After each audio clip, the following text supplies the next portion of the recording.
Pulong sa Ginoo. Salamat sa Diyos.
Ang Ginoo manaa kaninyo. Manausab kanimo.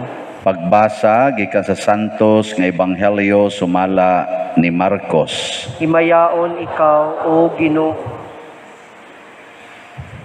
Sa Jesus miingon ngadto sa iyang mga tinun-an, panglakaw kamo sa tibuok kalibutan o gisangyaw kining maayong balita ngadto sa tanang mga tao. Ang motuo ug magpabunyag maluwas, apan ang dili motuo silutan. Ug kini ang mga timaan sa gahom nga mabatunan nila nga motuo. Sa akong ngalan maghingilin silag mga yawa ug manulti silag lain-laing mga sinultihan. Kung makakupot silag mga halas o makainom silag hilo, dili sila maunsa. Itapio nila ang ilang mga kamot sa mga masakiton o mga ayo sila. Human makigsulti kanila ang Ginoong Hesus, gidala siya ngadto sa langit og milingkod sa tuo sa Dios. Og nanglakaw ang mga tinun-an og nagsangyaw sa maayong balita sa tanang dapit. Ang mitabang gayud kanila mao ang Ginoo og midason sa katinuod sa ilang giwali pinaagi sa paghatag kanila sa mga timaan sa gahom. Ang Ebanghelyo sa Ginoo. Daygon ikaw, O Kristo.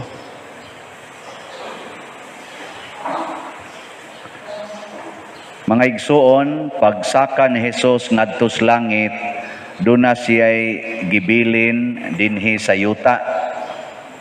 Niya, ang una niyang gibilin nga usahay pirmi natong malimtan o gamit mao ang gahom. Nagbilin siya og gahom.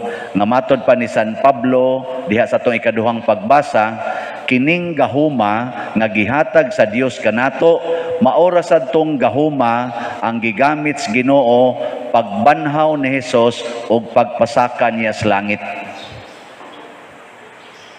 Nalipay mo nga gibinlan ta gahom? Kalipay. Mura lagi mo guwara. Nituo mo nga natay gahom? Nahi gibutang niya diri sa Ebanghelyo ay kini ang timaan sa mga motuo. Tanawa ha? Unsa may timaan sa mga motuo. Aduna sila'y gahom nga mabatunan. Sa akong ngalan, maghingilin silag mga yawa, magsulti silag lain-laing mga sinultihan, kung makakupot silag mga halas, di sila maunsa, kung makainom silag hilo, di sila maunsa.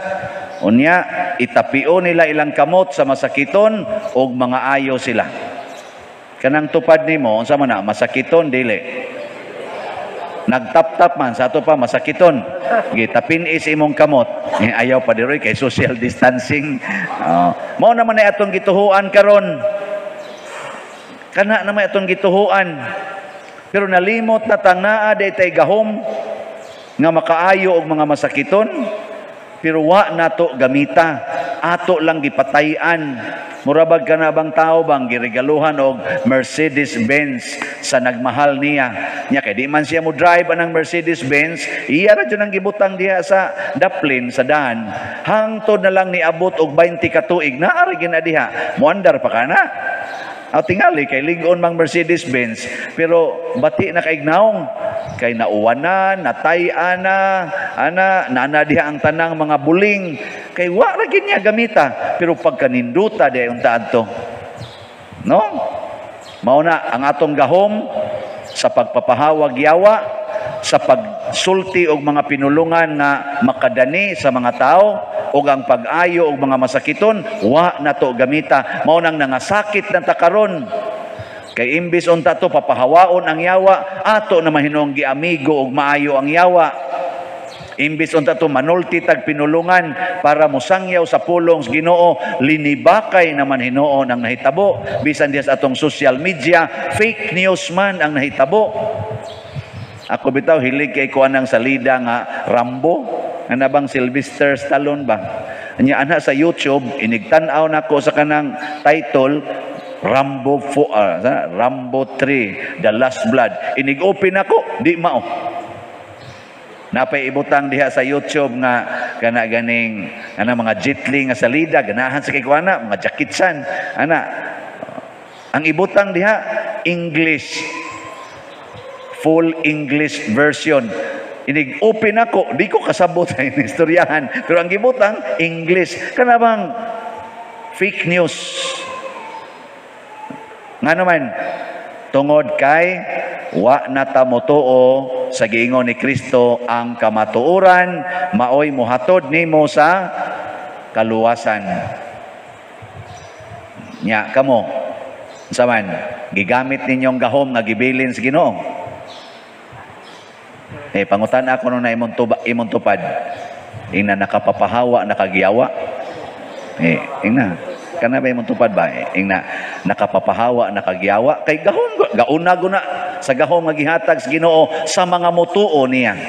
Nya kining mutuo niya kana man ang magpabunyag. Nituo man ta, kana man ang magsigig ingon, nagatuo ako sa Dios Amahan. Mao man na sila. So doon na tayong kitang tanan, doon na natay gahom sa pagpapahawag yawa. Sige, usbag pangutana imong tupad. Ingna, nakapapahawa, nakagiyawa. Nya ang imong gipangutana, ang imong asawa. Mingon ang imong asawa, dapugon tanong kang yawa ka. Oy, lahi mga atong gipapahawa nga yawa. Ang atong gipapahawa ang mga giyawaan. Kanang mga giyawaan, mao na sila ang mga biktima sa yawa. Dili na sila mo'y atong papahawaon. Ang yawa nga nagbiktima nila, mo'y atong papahawaon. Kung ang imong bana nangabit, unsa man na, yawa o giyawaan? Nya kinsa may imong papahawaon? Ang yawa. Nya kanang imong bana, unsa man na nimo? Gakson. Ana. Nya katong iyang kabit, unsa man to, giyawaan o yawa? Yawa. Giyawaan gyapon to. Nya unsa man nimo? Imong papahawaon o imong gakson? Gakson gyapon, higugmaon gyapon. Ana. Kanang imong anak nga na-addict sa computer, unsa man na, yawa o giyawaan? Ha? Kusga? Giyawaan. Onya, tapulan ra ba kay na o gutomon, pakanon o kasabaan? Pakanan ang giyawaan. Oh, haron mawa nang yawa diha. Kanang ingnon nga imo pagdag bata dinhi niya, magdagyog bata, unsa man na, giyawaan o yawa? Giyawaan sad na. So ato na lang na silang higugmaon. Mga yawanon.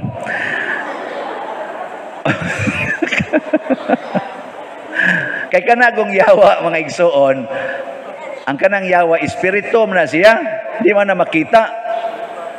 Unsa may iyang buhaton, musod na siya sa tao nga huyang. Nya iya day kang tudluan sa iyang mga batasan. Nya unsa may mga batasan sa yawa, ang una gyud ang pagsupak sa kasuguan. Mao ginay una, mao bitaw the disobedience. Mao gina siya hinungdan sa sala. tudluan kita pagsupak. Tanawa ra gud si Adan og si Iba dito sa paraiso. Unsa may gitudlo si Hawa dito? Supak. Ingon mukaon mo aning kahoy sa ay di oy ingon ang Ginoo di mi pakanon anang bungahan sa tuo de kas Ginoong mamatay mo ay tuoy kan ani akaon sa dayon supak ba kinahanglan ba gyud ang kasal sa babae o sa lalaki una pa magdog kinahanglan dili kusga o tanawa, di ba ang yawa? Ingnon dayon ng mga babae o laki nga nag-uyab. Uy, sige na, you love each other good. Unsa man day proof nga you love each other. Kana magyong sex. Mo dayon na. Mo na daghang kay ron nga siging kugos og bata way mga kasal. Ambot karon inig pabunyag ani karong sunod aning karong adlaw pila ka kabuk kinasal. Wap adyo ko ka 100%. Bisa na lang ganig 70%. Wap ako kasuway nga gabunyag ko karon mapanahon na nga gabunyag ko nga 70% kinasal ang mamag papa. Kasagaran gyud 70% way kasal. Na siya. Kanang imong silingan nga magsigig libak nimo unsa man na siya? Yawa o giyawaan? Nya unsa man na nimo? Imo sang libakon. Ayaw, papahawaa ang yawa. Unsa may gamiton sa pagpapahawa sa yawa? Ang maayong balita. Unsa may maayong balita? Una, nga ang langit abli na. Dili na tanan maimpirno. Ang langit abli na. Nya kay abli naman ang langit, pwede na tang manulod og langit. Pwede na tang mulikay sa impyerno. Kay ang langit abli na. So ingnalan ng imong bata kanabang tapulan kay nimong anak ba? Ingnalang dong musaka kag langit o adto kas impyerno. So langit kumaoy.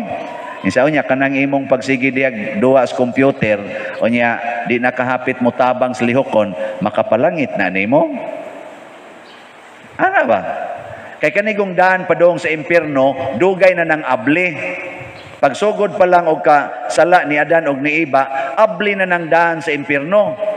Pero si Jesus sa iyang pagsakas langit, mao patoy iyang pagsumpay pagbalik sa daan padong sa langit. Nanaog siya dire og nisakag balik aron masumpay pagbalik ang daan sa impyerno. Daan sa impyerno, daan sa langit. Karon abli na. Mao na inig kamatay nato. Hukman dayon ta, impyerno ba o langit? Nya unsa may makapalangit? Unsa may makapalangit? Ang pagtuman sa mga sugo sa Ginoo. Mao ginay una. Mao na ingos Kristo diri sa unang pagbasa o sa ikaduhang pagbasa ang mensahe panglakaw kamo sa tibuok kalibutan ug isangyaw ang maayong balita. Abli na ang langit. Nanay daan padong sa langit. Sige, lingian na imong tupad. Ano tupad niyo ba? Kablita jud gamay. Kablita ba? Ing na din siya manaka na tas langit na. Ing na. Manaka na tas langit. Maingon na siya nimo una lang dito. Pasabot ana yawan on pa na siya. Yawan on. Igabot dito sa inyong balay karon, kablita sila. Kablita ba? Labi na ng bana ni mo sige giinom. Inadong, nakanatas langit na. Siya kalami biya ni mong puspusan na ni butilya. Yung kawa na, giyawaan gidi ay. Nakaroon, kay bawo nakagkinsay imong misyon sa pagpapahawa. Nakaroon, unsa may atong gamiton sa pagpapahawa o giyawa. Gamiton nato sa pag-ayos sa mga masakiton. O pagsulti o lain-laing pinulungan. Unsa man ang una gyung gamiton kani gyung gitudlo ni Kristo nga self-denial. Ang imong kaugalingon kalimti gyud usa. Una pa ka makapapahawag yawa, makasulti sa sinultihan sa Ginoo ug makaayo og masakiton. Naa gani kas paghigugma sa imong lawas kaning imo rong kinabuhi dinhi nya hadlok jud kay kag masakit, di ka kaayog masakiton. Di sa kakapapahawag yawa, di sa ka makasulti og maayong balita. selfish people are destroyers, not builders. Ang tutok mo muna ko. Muna, ang unang gamiton is self-denial. Muna ningon si Kristo, kung gusto mong mahimong akong tinunan, kalimtig yun ang inyong kaugalingon. Muna'y unang requirements para mulihok ang gahom nga gibilin sa Ginoo nato. Ikaduha, simple rasad kayo. Ingos Kristo, take up your cross. Kanang taong kusog kayong muantos, sama nila ni San Vicente Ferrer, Pedro Calungsod, Lorenzo Ruiz, San Roque, o guban pa, kanang kusog kayong muantos, gamhanan kay na. Oh, kamo, nag-antos mo ng inyong tap-tap. O nag-antos na mo, ana, gamhanan kay mo, makapawagtang mo COVID. No. Pero inyong naong, pulos gi COVID. Anto sala na, wa na tong imong lipstick, wa na tong imong makeup, matabunan man ana. Anto sa lang, bati na kay kagnaong, tanawon, ana, anto sa lang, kay makaayo kag COVID. Nya makapawagtang sada siya sa yawa. Nga naman, labi na gid ang yawa sa kanabang kusmod-kusmod sa simod ba? Na may ubag. Paano dayon? Di naman maklaro imong simod. Wow na nawa na ang yawa, no? Kanang inyong mga simod, muraginag, mga bara mudot sa simento. Labi na gyud og naglagot na kagyud kayo. O nyarong naatlan na natupad nimo. Nya anak kayo. Posible magwa ka kaila kay nag-ana man ang imong kontra di. Wala kay problema. Nawa ang yawa di nimo, priglingi nimo, makaila ka kay wa magtap-tap, tamud hoy ding simod. Ana antos kana bitang bana o asawa nga gipul-a na sa iyang kapikas nya nadani na ngadto sa silingan. Unsa may iyang teknik aron lang gyud mawa ang yawa nga naa niya? Antos og tutok anang wa na nimo ganahi. Antos og gakos anang tao nga luod na kaignaong. Antos. Ang pare isad wa na ganahi kay gamay na kay kolekta. Antos. Mudaghan ra na. Antos lang. Mudaghan ra lagi na. Antos, importante kay nang antos, ha? Antos gyud. Unya dayon ang katapusan nga requirement para mulihok ang gahom, matud pa ni Kristo, follow me. Sunda ko. Unsa man ang atong sundo ni Kristo? Ang iyang pagkamaalagaron. Ingon siya, I came to serve, not to be served. Ana, alagad. Sige, last na lang lingi sa inyong tupad. Ingna siya. Ano yung tupad ba? Ingna, pwede ra gyud ko nimong himuong sulugoon. Sige, ingna. Andam ko mo alagad nimo, himo akong sulugoon. Ana. Sige, ingna. Kamong mga ginikanan, ingna inyo mga anak. Himo akong sulugoon, di ba? Ang yawa ana sa kahadlok, mo smile, ala, yabag sa mama, magpasugo ko no. Ana. Mura bag ma-relax sila ba? Pero inigabot ni Musbalay, luos lang kayo, unsa man mo din sige lang mong lingkod dia, sige lang mong duwa dia, unsa man akong gisugo ninyo, unsa man ningo man ni matuman, muragid mo, pare. Nindog na tayo.